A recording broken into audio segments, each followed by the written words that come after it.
In my quest to show you guys some of the lesser known and niche games that exist in the world, I'm often surprised at just how many decent games there are out there. Recently I stumbled across this game called Shadows Awakening and I thought it would be a pretty good fit for the channel, so I picked it up and here we are. Just as a reminder, as is the norm with my recommendation videos, I haven't beat the entire game yet or done everything there is to do, but I have been enjoying it. And of course, just because I like it and I'm recommending it to you doesn't mean that you'll like it as well, but that's just kind of how things work. Hopefully these videos will at least be able to show you something cool and perhaps help you find something new to play.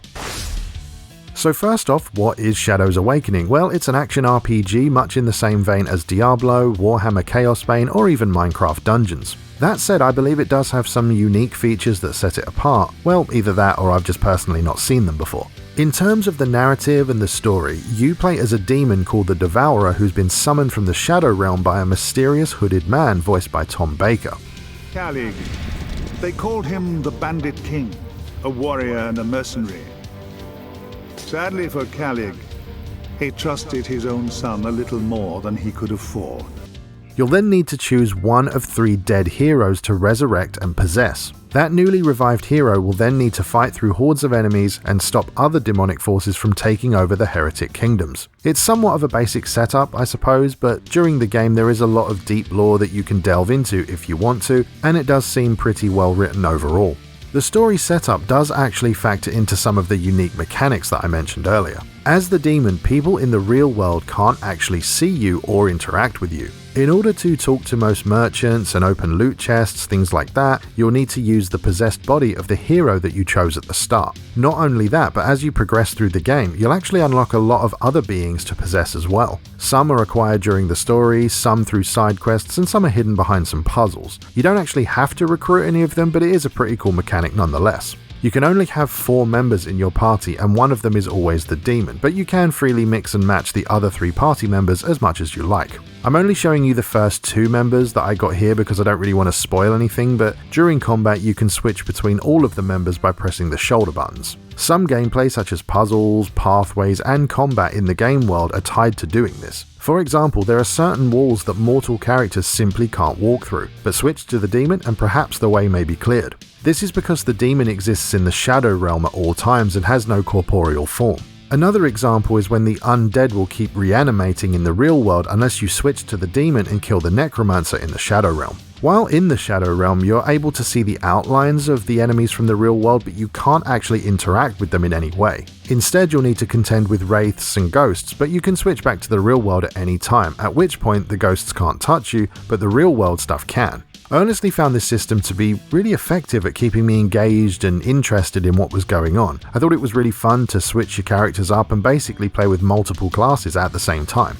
In regards to gear and leveling up, the game does have a coloured loot system, and while it doesn't drop a ton of gear like Diablo or even Borderlands, there is still a decent amount of it. Each character in your party, including the demon, has their own set of equipment, abilities, and potential builds for you to make use of. The downside to this is that you probably spend around 4 times longer in the menus, but in my experience you don't exactly get snowed under in terms of drops, so it's not that bad. The mortal characters you possess are usually referred to as puppets in the game, and while these puppets do level up, it's all tied to the demon. As you play the game and switch between characters, you'll notice that there's only one consistent XP bar, which is orange in colour.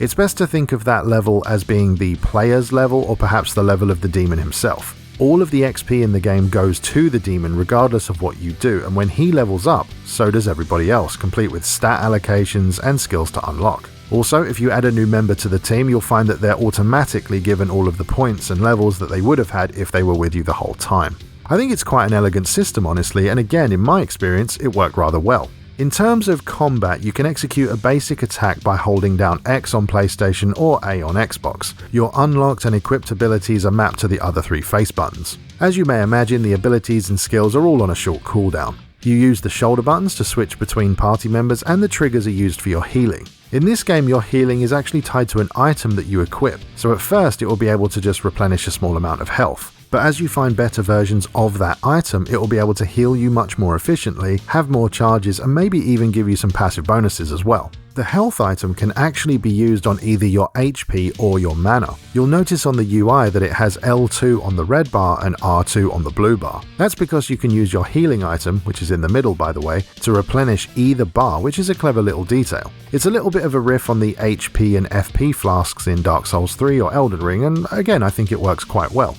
The moment-to-moment combat, the act of actually swinging your weapon around and using your skills, feels mostly good to me, although it does feel a little bit clunky at times. Don't get me wrong, it's absolutely playable. I'm not saying that it's bad or that I don't like it, it's just not quite as snappy and responsive as some of the other games that I've mentioned. This could be partly down to the characters I'm using, of course, like the big meaty barbarian with the two-handed weapon, for example. The visuals, I think, are decent, not great, but absolutely fine for a PS4 game. Some of the environments and artwork are particularly nice to look at. The music and sound effects are more than serviceable, and most of the voice acting is pretty good, especially Tom Baker, but remember, the man is an actual actor and he's been doing voiceover work for decades, so that's not really a surprise. Now, I didn't know this when I bought the game, but apparently it's part of a series that goes back quite a way. The game before this one was called Shadow's Heretic Kingdoms, and it was exclusive to the PC in 2014. Then before that, there was Cult Heretic Kingdoms in 2005, which was also a PC exclusive. So the game I'm showing you here is actually the third installment in the series. The previous two games are also action RPG Diablo-style games, and both of them feature Tom Baker's voice as well. I had a bit of a look around, and it turns out that you can get both the previous games on Steam right now, although from the reviews, it looks like the original game, the one from 2005, is much more popular. I managed to pick up a physical copy of this game, the one that we're talking about now, which is Shadow's Awakening, on Amazon UK for about £10. You can get it on Amazon US for around $25 at the time of recording, but I think if you look around you can probably get it cheaper than that. If you really want to track it down, I guarantee that you'd be able to find it at a reasonable price on eBay or wherever they sell used secondhand games near you. So far, I'd say I've had a pretty good time with Shadow's Awakening, and if you're looking for a Diablo-style RPG, as far as I'm concerned, this isn't a bad one. I found it a little bit slow to start, but once things got going, it became a bit more interesting. It looks decent, plays decent, sounds decent, and has some cool underlying systems to get to grips with. Ultimately, if you're looking for something to scratch that loot-driven RPG itch, this may be worth looking at. After playing a good chunk of the game myself, I think it's relatively easy to recommend to anyone looking for that kind of game. I personally do prefer Warhammer Chaosbane and Minecraft Dungeons to Shadow's Awakening, but having said that, I think this is still easily worth a playthrough if you can get it for the right price. If you enjoyed the video, I really hope you'll consider subscribing, and if you like what I do and want to help support the channel, please check out the first link in the video description down below. Thank you very much for watching, and I'll see you next time.